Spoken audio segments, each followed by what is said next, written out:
You are listening to the Patriot Pastors Podcast, where we talk about today's issues from a pastor's perspective, as well as calling America back to the faith of our fathers. Without God, democracy will not and cannot long endure. If we ever forget that we're one nation under God, then we will be a nation gone under. Here's your host, Wade Lentz and Harold Smith.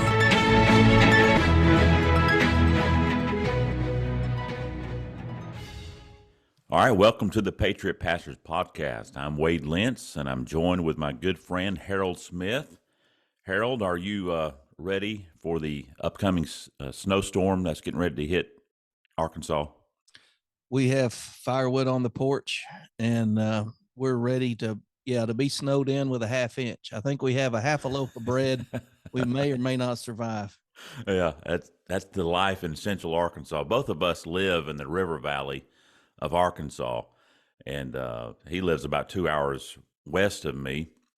But nevertheless, this is going to be a Arkansas mountain snow, to where they get several inches, maybe even up to a foot of snow, while all of us in Central Arkansas along the River Valley get a few, what'd you say, a dusting? Yeah, we'll get a dusting. Probably. It'll be melted by 9 o'clock. It'll be a heavy frost is what it'll look like. Those poor kids. Yeah. Bless their heart. Anytime snow hits the news, every kid's like, "We're not having school." I'm like, "Oh yeah, you are." You're gonna get muddy walking in. That's right. That is right. Oh man, that's the problems living in the South, right? Yeah. Yeah. And you know, the sad thing is nobody here, people up north say, "Y'all don't know how to drive in snow." I'm like, we don't ever get snow. Right. We get more ice than we get snow, and driving on ice is not like driving on snow. Exactly. And I don't know. I made a trip up to Michigan earlier. Well, it was later last year, just a few months ago. And they were saying, look, it was people from Arkansas, two different pastors that had moved to northern Michigan. And they were saying, look, driving on snow and driving on what we get in the South is two different things. Snow, you get traction. What we get in the South, it melts when it hits the ground, then it refreezes. So you're driving on a skating rink. And plus we don't have the equipment to move it, to salt it, to do all that stuff. So yeah. I'm tired of being criticized by northern people.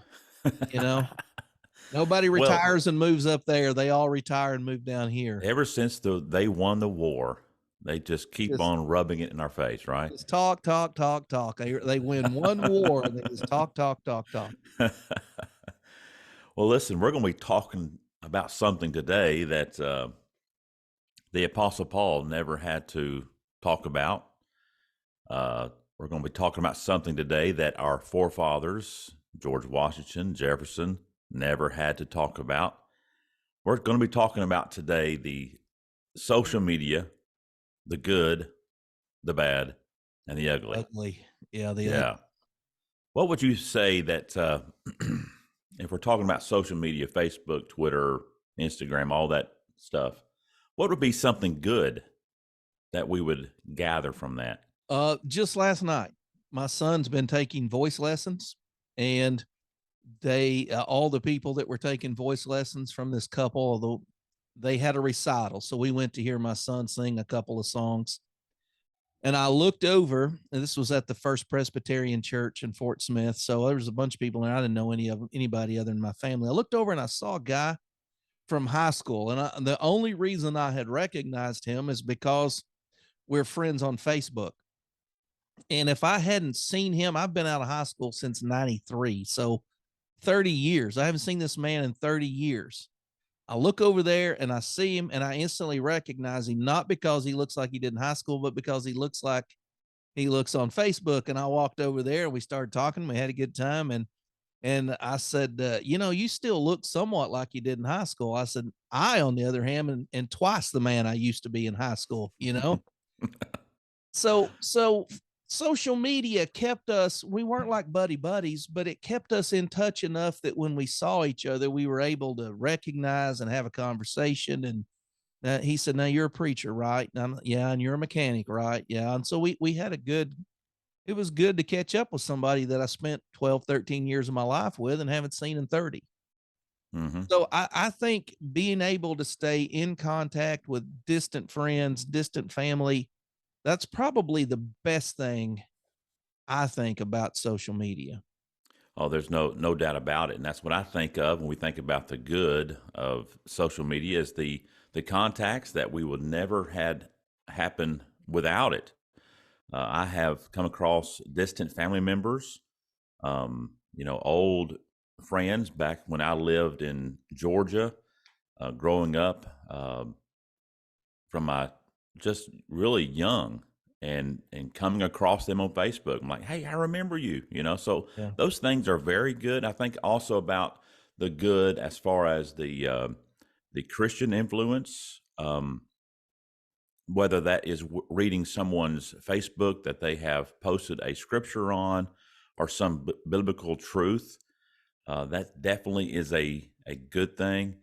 I mean, the Lord has given this platform that we are able to reach the world with the Yeah. gospel.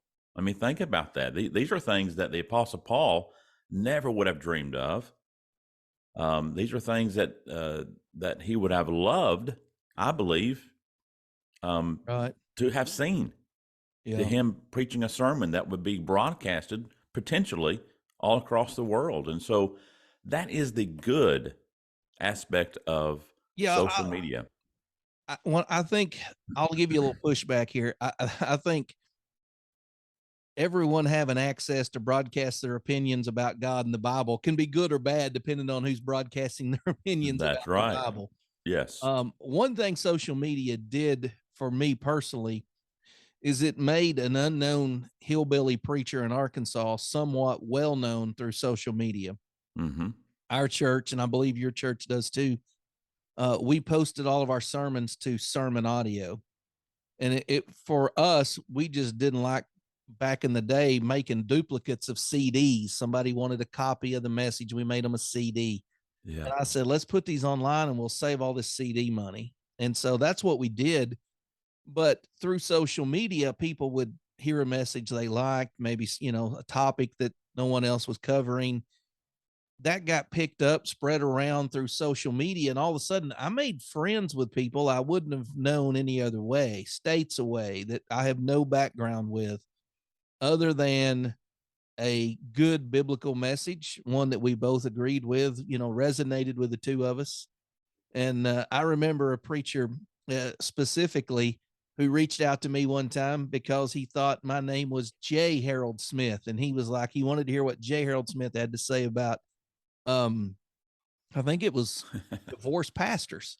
Of course, when I started preaching, he was like, this ain't J. Harold Smith. So, anyways, he called me, kind of told me the story, how he mistaken identity, listened to one of my sermons, and we kind of had a laugh about it. And I never thought any more about it. Well, then, like 5 years later, I was online and somebody had shared a sermon entitled Freebird. And it was this guy who had preached a sermon about in Leviticus, you're supposed to kill one of the doves and release the other dove to go free. Mm-hmm.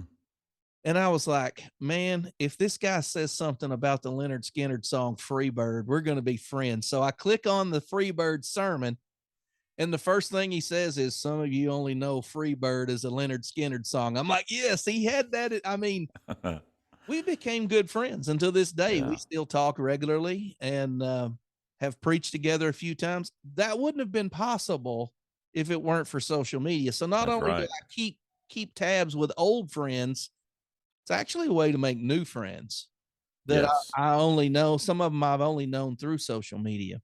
Yes.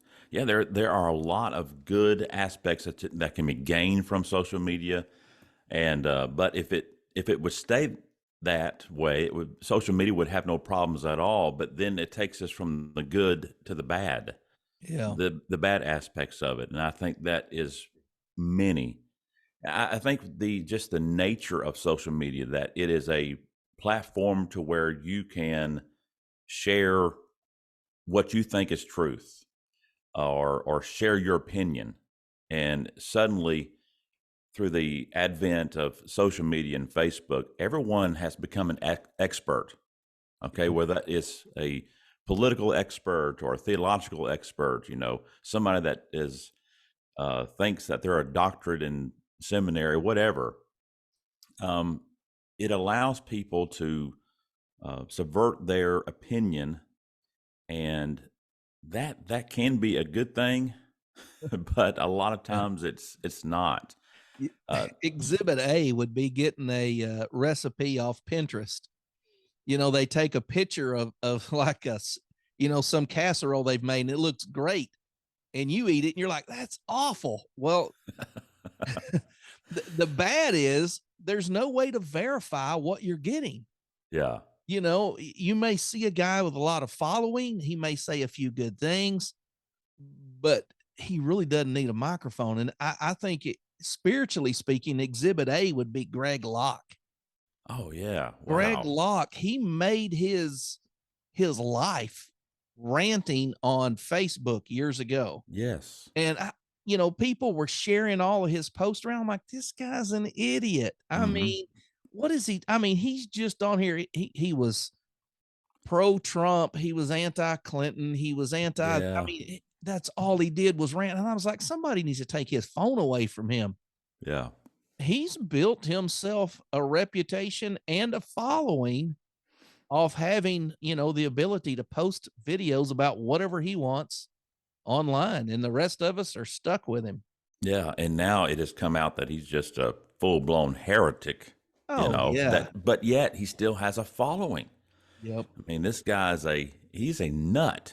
Yeah. But yeah, social media gave him a platform, didn't it? Otherwise he would not have had. And another thing, social media, and you were alluding to this earlier, it instills within us a need for recognition. It constantly asks us our opinion. How do you feel today? Yeah. What are you doing? And like, nobody cares. Yeah. No, nobody cares what I'm doing. I don't need to post an update. I don't need to take a picture of this cheeseburger and put it on social media. Nobody needs to see what I'm eating. Yeah. Right. But because of that, we feel the need to take pictures of everything we do and share it with the world. Yeah. I mean, the food you eat. Yeah. Or man, I'm telling you, like on Father's Day, I'm going to learn. If I get on social media, I'm going to know what everybody's dad looks like on Father's Day. Because on Father's Day, everybody's going to put a picture of their dad up. Yeah. And they're going to be thankful for him. On Veterans Day, everybody's going to put a picture of a veteran up. I'm like, I don't really care. I know all of you had a father. You didn't get here any other way. Right. But I don't really need to see a picture of your dad in the 60s, But I think it has instilled within society the need to constantly be updating everybody on what we're doing. Yeah. Right. I can remember going fishing years ago, and I didn't know the world could have melted away except for my little slice of the creek bank, and I would have never known anything about it. I might have gotten the car, the truck, when I was leaving, turned on the ignition, the radio would have came on. I probably would have got a news update, but I wouldn't have known anything that went on until I got home and, my mom and dad or my wife or whoever, wherever I was in life, somebody would say, hey, did you watch the news at 5 o'clock? Yeah. We didn't know. But now with social media, two kids can get in a fight in the classroom and the whole world knows about it before the principal can get to the bottom of it. That's right. Yes. It's crazy. It is. The way people feel the need to be recognized, like the rest of the world wants to know these things. Right. Right. Yeah. Nothing is secret anymore. We know honestly too much about one another to some extent. And so, yeah, that has kind of erased away our privacy, and we've lost that solidarity of this is my business and this is what I'm doing at home, but yet I'm going to take a picture of it and show everybody what I'm doing at home right now. Yeah. And so another thing. Let me say this before you move on. Social media made doctors who pop pimples famous. There's a whole segment. Yeah, there's a whole segment of social media.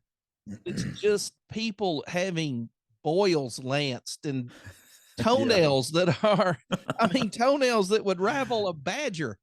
We have Yeah. doctors now with wire cutters cutting toenails off. And I'm like, I don't need to see that. No. And there's That's a whole segment of social media that's just gross medical things. yeah. And Yeah. doctors are famous. This is what I do. I pop pimples in people's ear. I'm like, no, I don't need to see that.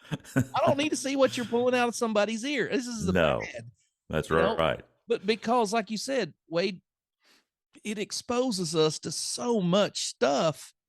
It's the information age. Everything's at our fingertips. We no longer have Mhm. to go to the shelf and pull down the Encyclopedia Britannica and look it up. Yeah.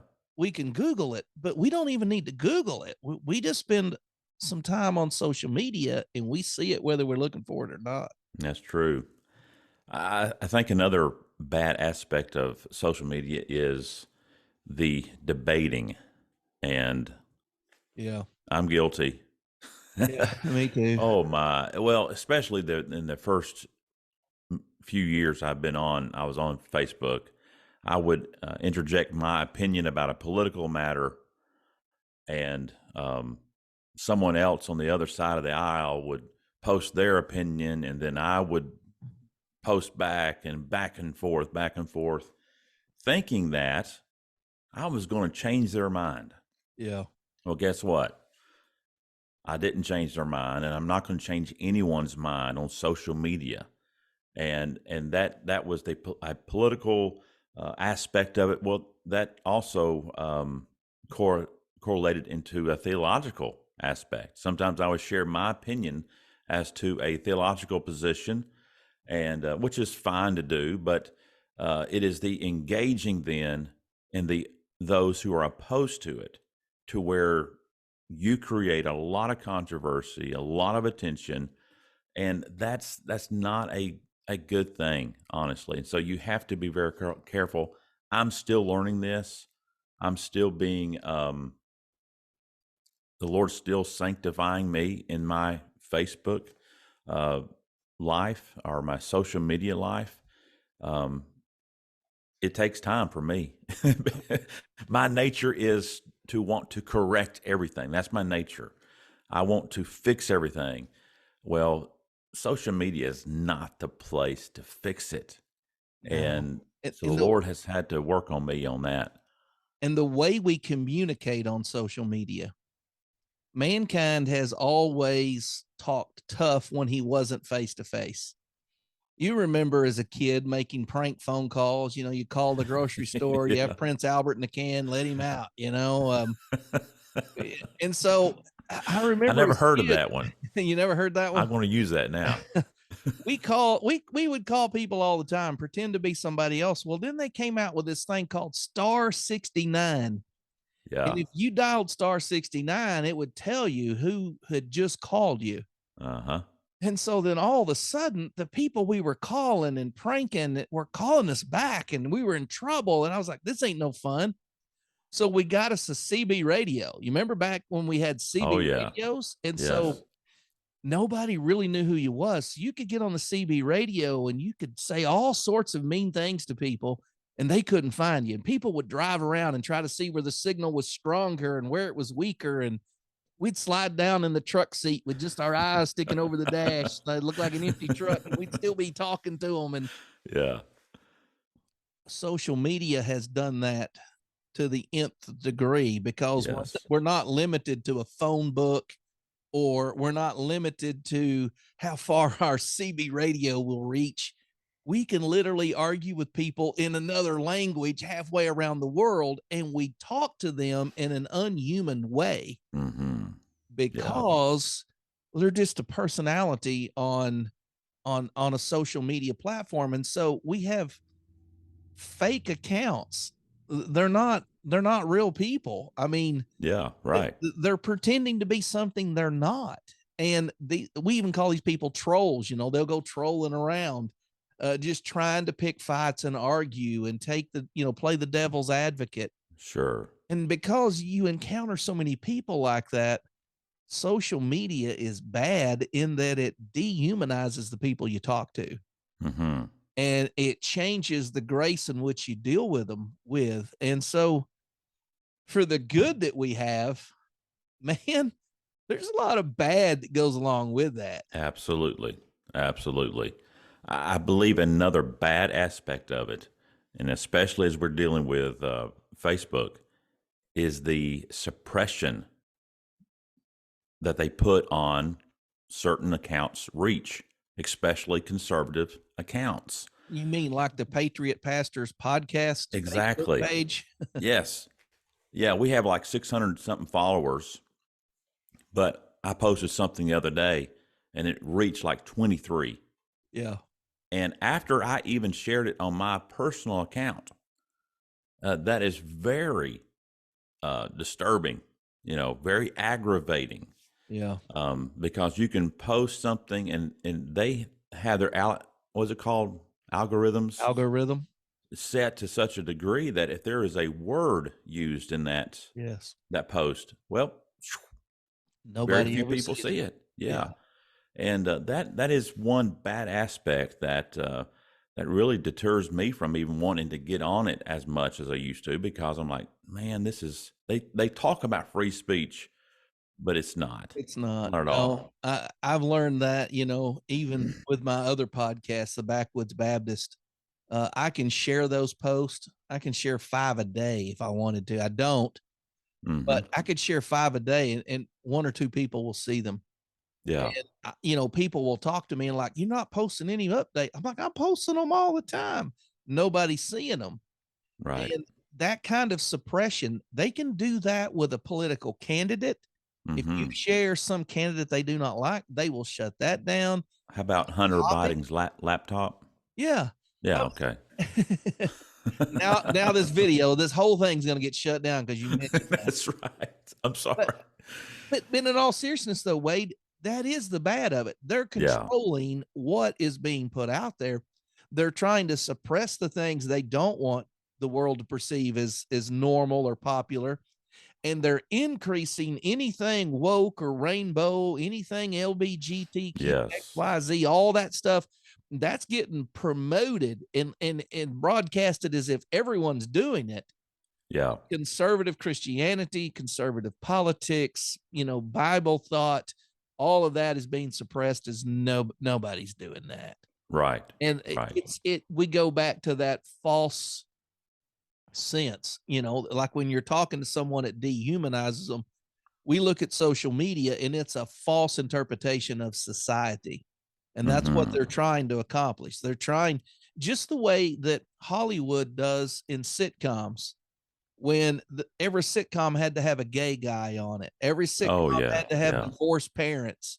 Every sitcom had to have a dad that was an idiot and everybody thought he was, they were portraying this as the normal American family. But in reality, they were just trying to get everyone to embrace what we weren't embracing. Yes. Yeah, that's so true. I think the last 10 minutes we have here, the ugly part of it, and I think there is an aspect of addiction. Yeah. Honestly, if we were honest, and I know most phones today, if you'll look at the end of the day, it'll tell you how many hours you spent on your phone, and how many hours specifically you spent on Facebook, social media accounts. And I don't like looking at it, honestly. I don't like looking at that. So, but there is an addictive aspect of it. And even now, the new thing about social media is the shorts, the little clips, video clips, or the reels, sometimes they're called. How addictive those things are. You just scroll and scroll and scroll. And that is pretty soon you find that you've been there 30 minutes just scrolling through these things, wasting time. Yeah. Have you been to the doctor's office lately and looked around in the waiting room? Yeah, I can remember going to the doctor's office and while we waited, I would get Bassmasters magazine or Hunting North America, and I'd sit there. Of course, now, that's nothing but a sponge holding COVID germs. There's no magazine in the doctor's office no more. That's true. No fishing magazines, no hunting magazines.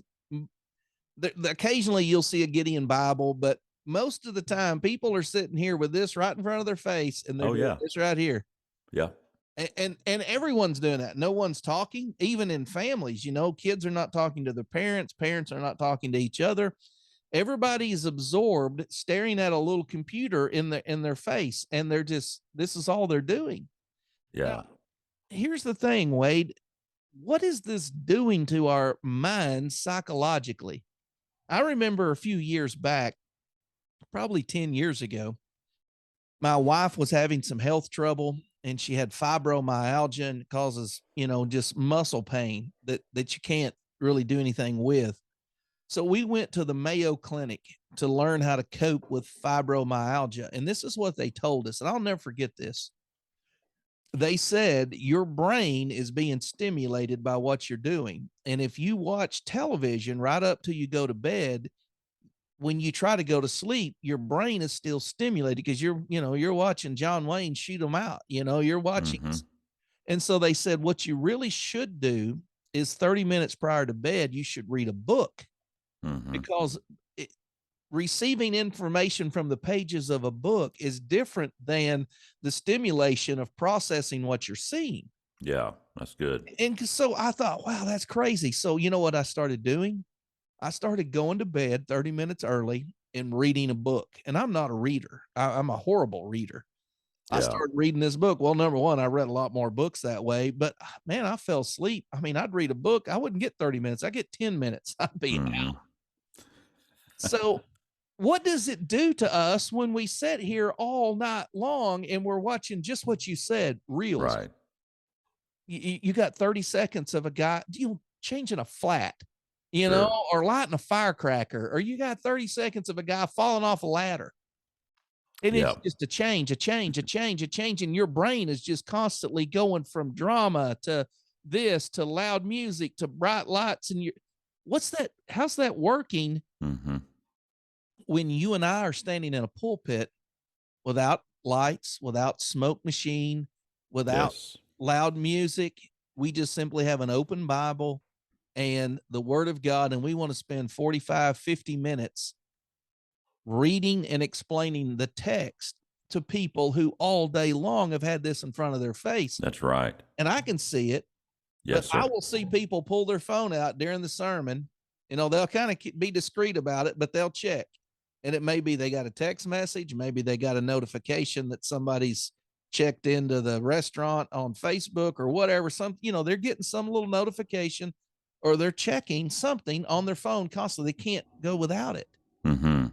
That's Yes. the ugly for me. I mean, it is shaping the way we live. It is. It is. And really, as a Christian, you should not be addicted to anything. Yeah. That goes back to the fruit of the Spirit, where self-control is mentioned there. Yeah. So that is something that you need to guard against. That are you addicted to social media, Yeah. or can you live without it?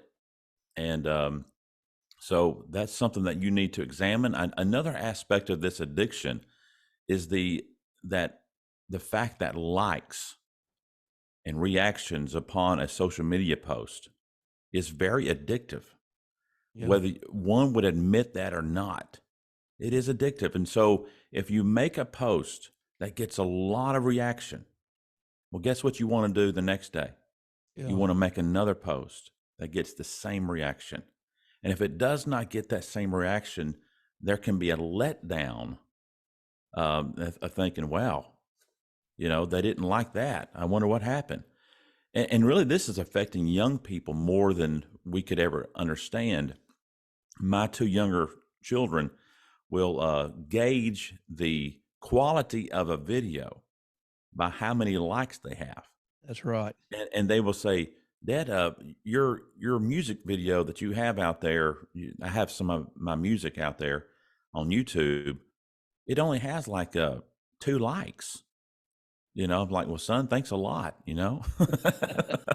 Gee, but that's how they gauge things. And so when they post things on Facebook and they get few likes on Instagram, they take that to heart. Yeah. And that is an aspect that is very troubling, that I believe, in just doing a little reading on it, is why some of the reasons we are seeing so many young people committing suicide. The social media aspect of it, whether that be bullying on Instagram or just not being as popular as their friend is, whatever the case is, Right. it does add to that. Yeah. And so that's an aspect that, if we were honest, is there as well as we think about the addiction and the addictions of followers and likes. And probably the last thing I say about it, but the prevalence and access to pornography on social media is something like I have never seen before. Mm-hmm. I mean, I'm just amazed at what is okay. Yeah. Every time one of them sneaks through my filter and pops up on my screen, I report it as nudity. Mm-hmm. And many times on social media, I've been told, no, that's not nudity. That's just frontal nudity of a female. That's okay. I'm like, she doesn't have any clothes on from the waist up and she's facing me. And that's Right. okay. But what's bad is that you and I might say, this conservative made a good point here. No, that's hate speech. We can't have that. Mm-hmm. Yeah. That kind of spills over, but that level of nudity and that level of filth just being allowed to filter through and cycle through social media ought to give us cause to go, man, this is something we shouldn't be tolerating. And Yeah. I don't know how you fix it. Like I said, I report it every time. Yeah. And I'm told, no, that's just part of it. Sure. And let me just say this before we close. I follow a lot of pipe smokers on YouTube, and what's crazy is that they are not allowed to be monetized because Yeah. of the tobacco, pipe Right. smoking. But nudity and sexually perverted videos are monetized. Yeah. So And free of I'll just- charge. Not that you pay to Yeah. watch them. They're just Exa- making money. they're and making promoting money. them. Yeah. Right. So, I'll just leave it at that. That's the world in which we live in. It's right legal. there. It's legal to own a firearm and shoot it, but you can't do it on social media. Right. It's illegal to walk around naked, but you can do that on social media. Exactly. This kind Yeah. of perversion, it goes back to them dictating and deciding society and what's normal and what's acceptable. But the ugly of it is the way that they're just making this. I mean, our grandkids and our kids are growing up being told by society, this is okay, that's not. Right. And this kind of consumption of media, people are consuming it everywhere they go, through their lunch Mhm. hour, on their break, in the waiting room. It's like people don't know how to just be still and know that I'm God. Yes. They have to have that phone. They have to have that tablet. They have to constantly be getting notified about what's going on. Is social media good? Yes. Is it bad? Yes. Is it ugly? Yes. And you Mhm. really need to take some steps to limit your consumption of it. Yes. Yeah. 1 Corinthians 10:31. Whether therefore I eat or drink or whatever I may do, social media, do all to the glory of God. We'll leave it at that. Harold, it's been good to visit with you today, and you're preaching tonight, and I know you got to get going, but I just want to thank everyone for listening to the Patriot Pastors Podcast. May the Lord richly bless you.